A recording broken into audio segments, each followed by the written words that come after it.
Hello and welcome to Album of Horses. This will be part 4. Oh, I forgot to put a tag out.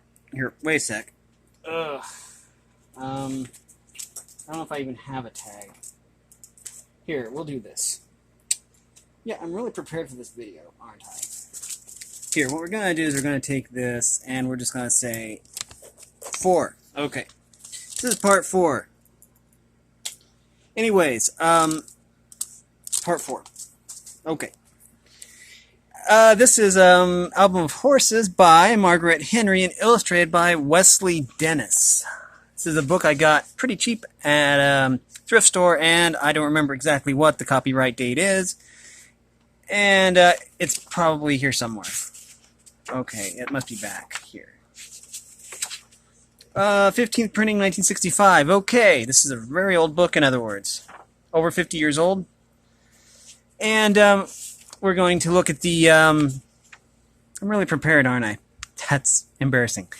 In this one, we are to this point right here. We usually do 2 at a time. That was part 1, part 2, part 3, and we are to American Saddle Horse and the Tennessee Walking Horse. So we will be getting right into that right now. Also, in case you're wondering, the opening song is Live Report by Toby Fox from Undertale, and according to the game files themselves, Toby Fox doesn't mind people using his music, so it isn't a copyright violation. It's something that he lets his fans use his music. People use his music and even his sprites and all of his game information to make fan games. I'm sure he won't mind me using his song in my video, if there's any questions. So, anyways, we are to the American Saddle Horse. And I don't really know much about this horse. I know quite a bit about the next one, but I don't know anything about this one. So, let's get right into this, okay? Also, you see that red box thing there. It's the Queen's Corgi. I'll be watching it later. I'll probably do a review of it. I don't know. It was at Redbox today, and I'm like, okay, yeah, I guess I'll rent a movie. Anyways, it says, The American Saddle Horse. The little old man shuffled into the grandstand and looked around happily. Sometimes a fellow had to do things on the spur of the moment, like stopping off at the state fair. Made him feel coltish. It had been a long time since he'd seen a good show for his money. A warm feeling came over him as he opened his program to the same page as the other folks had theirs. He could read the big letters without his glasses. Saddle Horse Division, Open 5-gated class. He wouldn't bother with the tiny fly speck type. Didn't know horses or riders anymore anyways. The announcer's voice cut in. Reverse your horses, please. We will now repeat all 5 gates going clockwise of the ring. Trot your horse, please. The old man let himself be lost in the ring. Bay horses, a gray, sorrel horses with flaxen tails, sorrows with dark tails, and then flashing from behind, a blue-black stallion, his coat shining like a beetle in the sun. Shades of Rex McDonald, the old man gasped, his eyes fondling the animal as if some dream had suddenly taken form. He sat bolt upright, his mind leaping across the years. He was a young man watching a young horse. No, he was that horse, that blue-black bullet, pacing around the ring all over Kentucky, all over Missouri, walking, trotting, cantering, stepping, racking.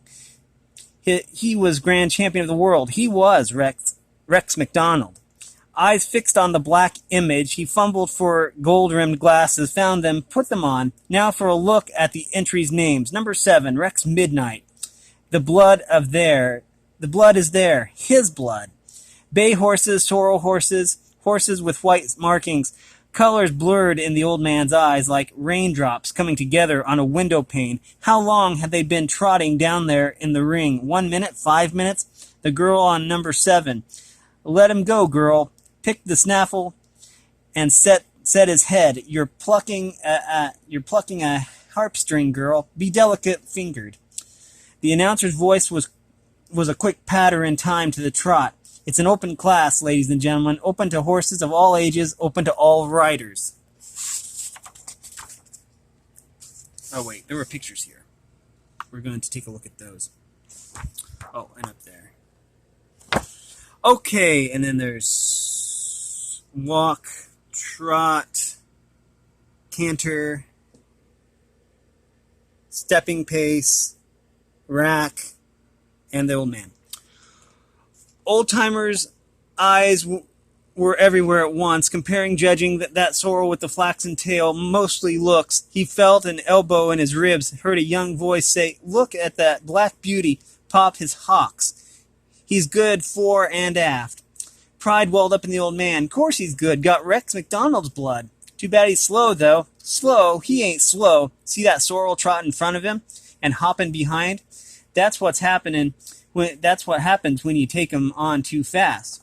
Along the rail, grooms and owners were crying to the riders as they went by, Set his head, take him on, gather him."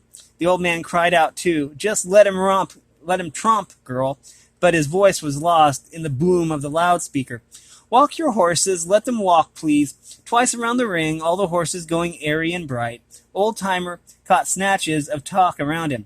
Only 2 amateur riders, the man on the gray and the girl on the black. The black won all the junior contests last year. Sure he did, but the trainer showed him then. What can a spindling girl do in big competition? The old man bristled. What can she do? She can let her horse do it. That's what. He ran gnarled fingers through his white thatch. Remember when Rex McDonald walked like this, bouncy like, but his mind was on tiptoe, waiting. Any good saddlebred could do the natural gaits. The test was yet to come. "Canter your horses, please. The judge likes rhythm here, not speed, folks." Impatiently, the old man watched the rocking horses down there in the ring. Traveling slowly, smooth as a waltz, never speeding up, he took a breath, waiting. "Walk your horses again, please, twice around." All the horses brisk, no one wilting but the old man. He loosened his tie, stuffed it in his pocket, his eyes on the announcer's box. "Now slow gait your horses, please. At last, here it is, the difficult man-made gait, the gait that leads up to something. The slow motion, the inhaled power, the blue-black lifting the left forefoot, holding it poised 1 split second, lifting the left hind foot, holding it as if he spurred the earth beneath. Now the right fore high, now the right hind up, hesitate. The girl on number 7 is smiling. She can feel each beat of the gait. She knows it's right. It's the stepping pace. The man laughs out. Look at that black devil with the angel on his back. She can make him strut in front and squat behind. He nudges the ribs next to him. "Young fellow, see that creature walking uphill on a flat piece of ground? There he is, that blue-black number 7. Suddenly the old man grows fearful. He wants, yet dreads the next words. He tries to say them, but they burst forth, splitting the air like a bugle. "Rack on!" Bay horses, a gray sorrel horses, the old man sweeps them all away. Sure, they know the rack is the step-in pace set to full speed. They can do it. They're all 5 gaiters, aren't they? Oh, ain't they? But with the sweat gleaming black, the rack seems not a gate at all. It's a kind of glory. He is scudding clouds instead of tan bark, sailing along, passing other horses as if they did not exist. Suddenly, at the turn, a sorrel cuts in, almost causing a collision. In the sorrel ahead now, the black trailing. But on the straightaway, by gum, look at Rex pass. He's racking a hole in the ground, leading the whole dang parade. The old man is tiring. Rex can't keep it up forever, Judge. Don't you know the strain of it? Tendons ain't pistons, Judge. Don't you know it? And then, when he can stand it no longer, the loud voice comes to his rescue. "Walk your horses, please. Walk your horses." A wave of relief washes over the old man. The rider's too relaxed, and the girl gives a saucy flirt of her coattails. He shouts out to her, Well done, Black Angel." But he's not alone. The crowd is shouting too, trying to fill the eternity of moments, while the judge slowly marks his card, slowly steps up to the announcer. "Ladies and gentlemen," the voice raps out, We now have the judge's decision. The blue and the trophy go. The blue and the trophy go. A lump rises in the old man's throat, but his lips cry the words in unison with the announcer. To number 7. Spent and happy, the old man puts on his tie, squares his hat on his head, and shuffles down out of the grandstand. What a show he's seen for his money. That's how it was with saddlebred horses. Saddlebred. They are the world's greatest slow horses, beautiful outside, the game inside. And game inside. Today's number 7 would lack that touch of greatness had it not been for Rex McDonald, the other and others like him. There are others, you know, but don't let the little man. There are others, you know, but don't let the little old man hear you say that. There's Denmark number 1. Foundation sire of the breed. He was thoroughbred blood, and he transmitted his fire to Rex, and to the blue-black, too. The American saddle horse, with his refinement of gaits and his animation and beauty, do not belong just to his owner or trainer. He belongs to the show ring, where he can bring joy and thrills to thousands of ringside riders. He is like a Caruso. Like any great artist, he belongs to the wide world, to you and to me, and the little old man crying his lungs out for number 7. Now we are to the Tennessee walking horse, which has a special place in my heart. Because I think the very first horse I rode was actually a quarter horse, but they had Tennessee walking horses, and that's basically riding them is like flying. It's amazing, because you don't even feel them underneath of you. Okay. The Tennessee walking horse.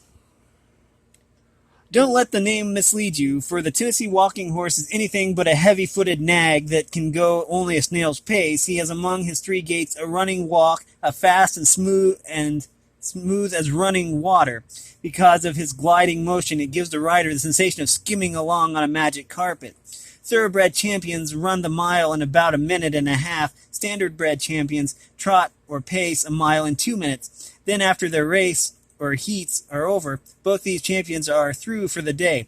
But the average Tennessee walking horse can do the same running walk for several hours at a time, traveling 6 to 8 miles per hour. He is bred not for a flash of speed, but for sustained travel in comfort to his rider and to himself.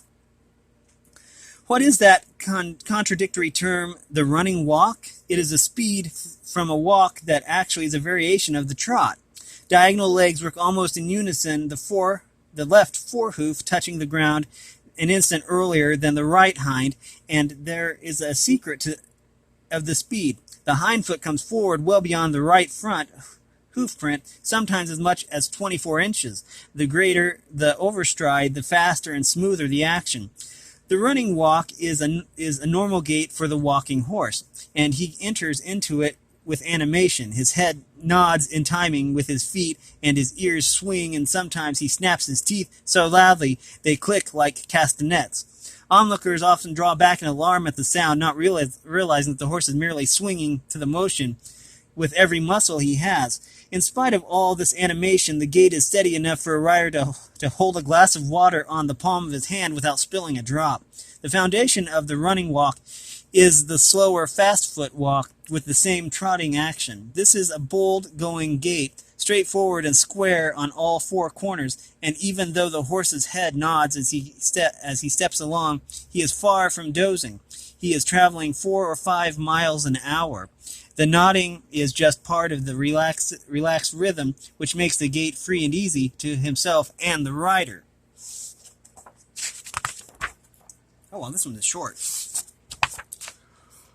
Okay, wait, there's pictures here. There's the one with the glass of water, there's... Okay, I went up there. I'm going to look at these pictures right now, and then we'll get back into the...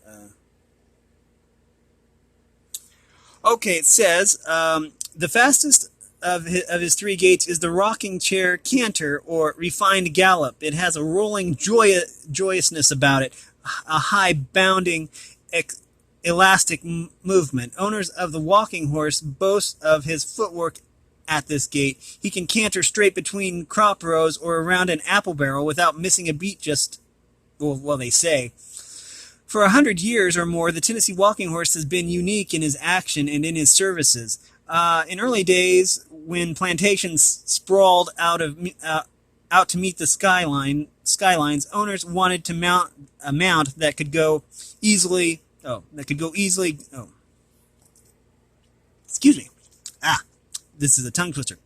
For 100 years or more, the Tennessee walking horse has been unique in his action and in his services. In early days, when plantations sprawled out to meet skylines, owners wanted a mount that could easily go 40 or 50 miles day after day. They wanted one with comfortable gaits, with a springiness that would take the jolts for the rider. So first and foremost, the walking horse was a plantation horse. In fact, today it's often called the plantation walker. Circuit riders used the walking horse too. They were the traveling preachers who rode from one little white-spired church to another. Of worldly goods they had none. The black suits were shiny and threadbare, and sometimes they had no homes at all. But they knew horseflesh as they knew the Bible, and their mounts were the fastest and truest walkers in the countryside. They had to be 50 miles to one church, 50 miles to the next, and between the two, the road no more than a cowpath, full of gullies and "thank you, ma'ams," and winding creeks that were rivers in flood time. The circuit horse was a smart one, timing himself to arrive at the little community just when the church bells were pealing. Then he dozed during services, for he had heard the sermon many times before. The preacher, as he rode, would practice his text loud and long, and whether the sermon was hellfire and damnation, or green pastures and still waters, always his horse nodded and nodded in approval. A country doctor, too, rode forth on a walking horse, his saddlebag bulging with blue pills and pink pills, and bottles and bandages. On dark nights, on muddy roads, through driving rain or gales of wind, he made his calls in the sick room,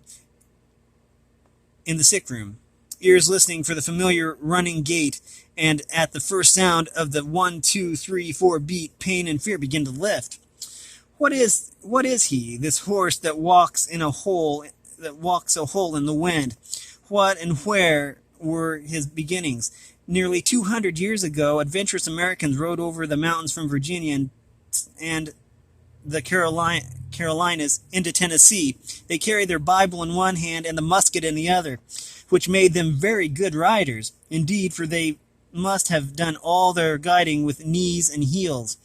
The horses they rode were sturdy, saddle stock, and a few were thoroughbreds.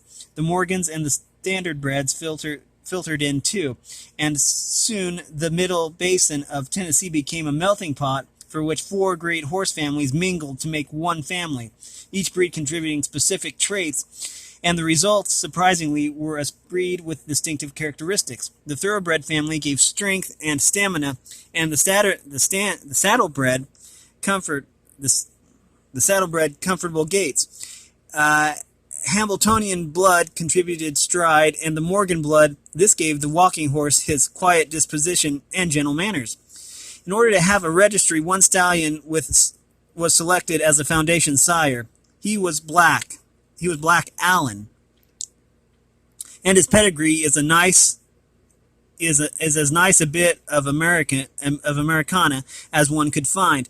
On his father's side, he was a great-great-grandson of Risdick's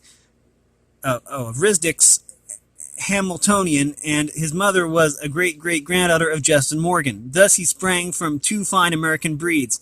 Maggie Marsh, his mother, was famed in her day as a high-going trotter, and everyone expected her little black son would follow in her hoof prints. He, however, had ideas of his own. He wanted to pace and pace. He did, and so, in disgrace, he was traded in the back country for cows and donkeys, yet he sired more beautiful and true walking horses than any other stallion.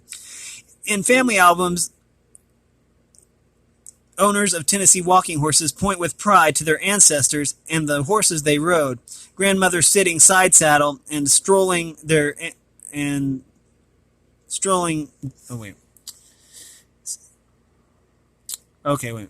In family albums, owners of Tennessee walking horses point with pride to their ancestors and the horses they rode. Grandmother sitting side saddle on strolling Joe, her walking horse, rein in one hand, basket of eggs in the other, and two grandchildren up behind.